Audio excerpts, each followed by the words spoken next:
Great story that you've written, Sahil, pointing out just how short a year it is when you actually get down to work.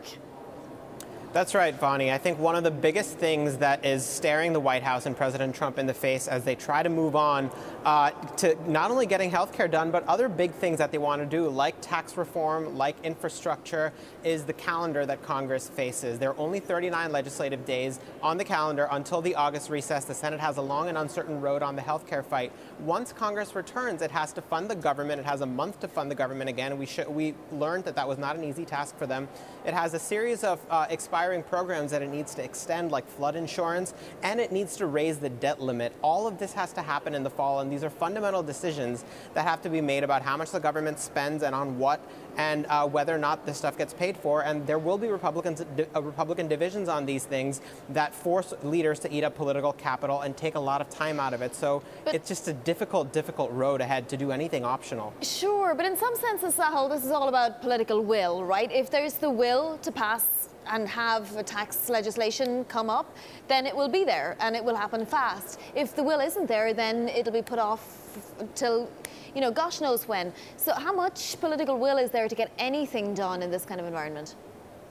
Well, I think the big question is whether there's consensus, right? There's a will in the sense that every Republican you talk to will say they want to do something on taxes. Nobody's happy with the status quo.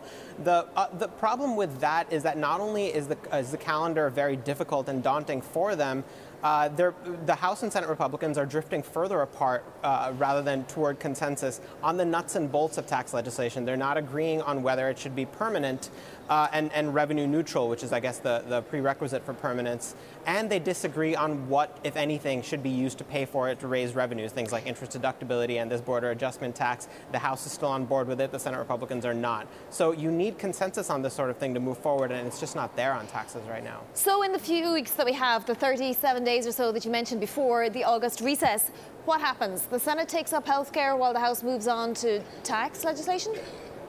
Well, we know the House Ways and Means Committee, which is a tax writing committee, it plans on holding hearings, and beyond that, we don't really know. We know through the month of May they plan on doing that, and we don't have a timeline after that. The chairman of that committee, Kevin Brady, has sort of eased off his earlier commitment to move legislation out of committee this spring. He's now saying he wants all Republicans on the same page before moving forward in order to guarantee success. As for health care, the Senate is going to be starting from scratch, as far as we know, writing its own health care bill. They're not going to take up the House-passed bill because there's just not enough support for it in the Senate. And the Senate has a much narrower road to passage. In the House, Speaker Ryan could have lost 21 votes. He lost 20 of those votes.